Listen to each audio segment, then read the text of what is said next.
Hello and welcome to Retro Pop. This is another rebranding of our original site, which was the point of it all. What we decided was that a lot of our content was focused on retro gaming. So we wanted to make sure that the name, reflects the content for the most part. So I hope you guys enjoyed the content. We are definitely working on getting some upgrades in the graphics departments and whatnot. But until then, it's all about the content, and we're gonna continue to bring you guys a lot of retro gaming activity and news and stuff. So, Trevor, you are really, and you put the retro gaming to the forefront of our site. So, what was your mindset around that? Well, just the amount of that we seem to do with it. The N64 adapter with HDMI output.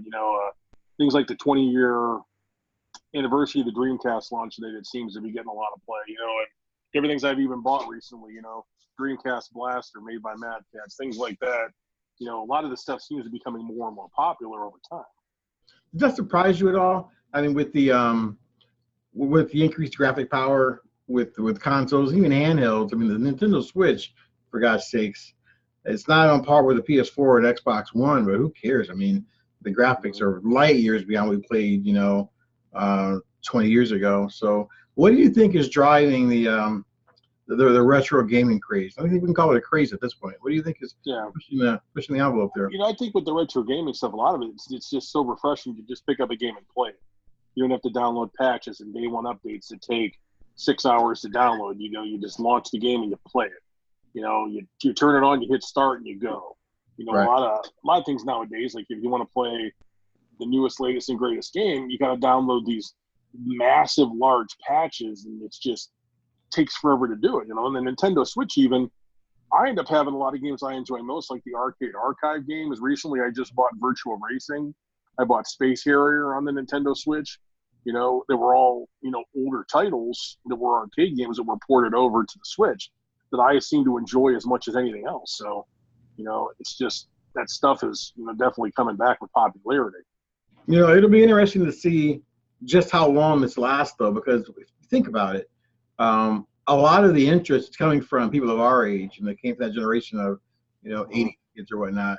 I don't see a lot of the younger kids, maybe 19, 20 years old, really getting into retro gaming. That has been my experience, at least. So I wonder if this is just going to be around until we keel over, and then it's going to be like, oh, what are those things? What are those Well, games? I also wonder, too, starting with the Xbox 360, PS3 generation, will you be able to really have retro gaming in the future? Because one thing I thought about with that, you have a lot of games that had patches that were downloaded and updates and changes, and even for a game like Super Smash Brothers on the Wii U, if you buy that disc, that's not necessarily what you have over time, because you download updates to the game and additional characters. So, unless you have a way of somehow getting an update of that game, is it going to contain everything? And maybe you can get a ROM someday that does that, but just having the physical disc won't get you everything. Right. I also wonder, because these systems are coming out so frequently now, we're seeing a lot of games cross over anyway. Nintendo is pretty much relaunching their entire library on the Nintendo Switch. So there really isn't that same need to have a retro console for Nintendo. You know what I mean? Like the generation coming up now may not have the need to own a Nintendo Switch 10 years from now, because those games are going to be on the next Nintendo console more than likely. You know what I mean? So we're not going to have. But even what's happening, though, that's kind of a bad thing, is so much is going digital. Yes. You have a system and that thing crashes or ruins or whatever, you're not going to have the games. So that's another good point you raised, though, because a lot of these games, I mean, for the most part, let's take even back from the Atari 2600 and whatever, those games are all playable on current modern hardware. So do you still have to have the original hardware anymore? I mean, is it truly retro if you're only playing the game not on the retro hardware? I mean, it's like cheating, I guess. I mean, does it even matter? Is it even important to have the hardware if the game is played flawlessly? Now, I will say this: some consoles have not been replicated very, very well at all. Neo Geo is one where some hardware doesn't work at all. And just to say about Neo Geo, with SNK, just to kind of start to cut you out there, but if you look and read a lot about what they're doing, they're releasing a new arcade stick. That I don't know if you've seen any details on that. There's been little bits and details of images of it.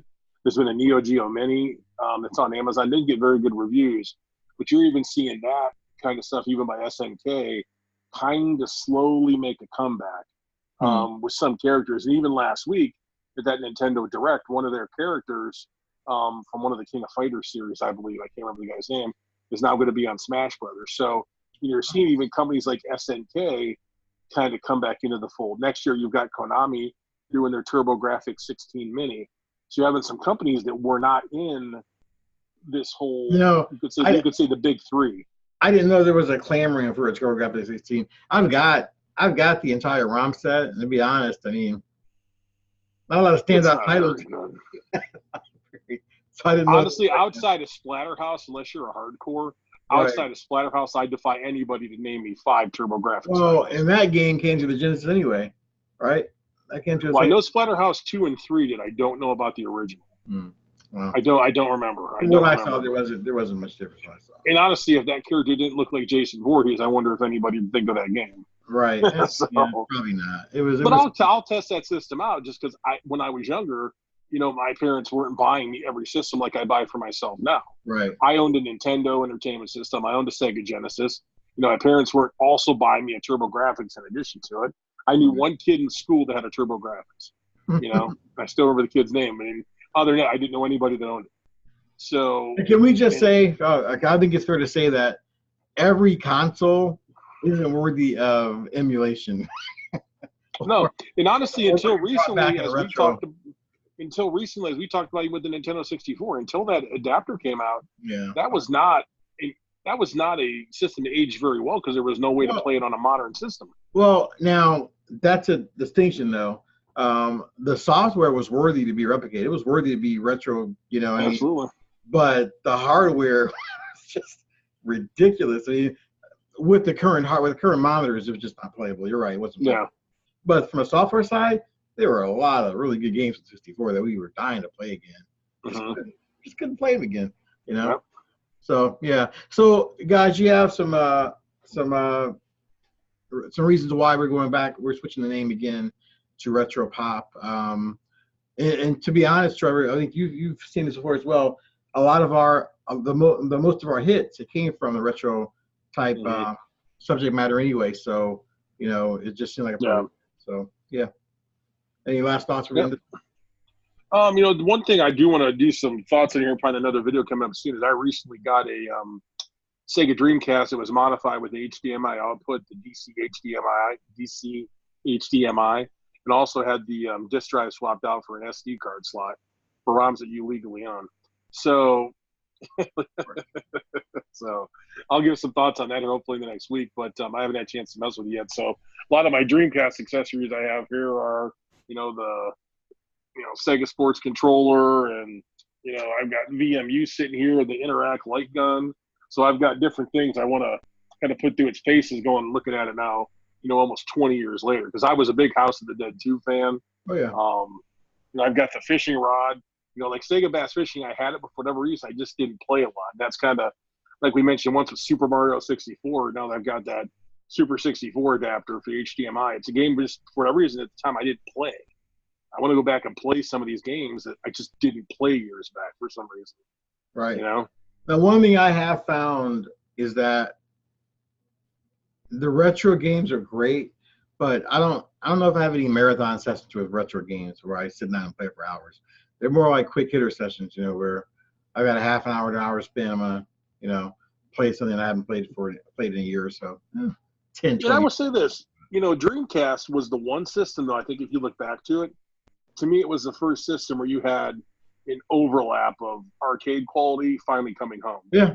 Stuff like Soul Calibur. Crazy Taxi to me was probably the best example. I know Crazy Taxi arcade, you had a steering wheel, but I don't know if the Dreamcast had a steering wheel from what I remember, but I remember when I got Crazy Taxi and was playing at home the day it came out, I was just in awe. I was like, I can't believe I have this game at home. Yeah, and Virtua Fighters as well. That was another one that ported beautifully on Dreamcast and played false. House of the Dead was one. I mean, with that light gun, that was like beautiful having it at home. It was just, so it's just that was the system to me. The Dreamcast was like the first one where it was like, okay, I've got an arcade quality system at home. So let's wrap it up here because coming up next we have a special episode dedicated to 9999. So with that being said, we'll see you guys on the other side. Peace. Later.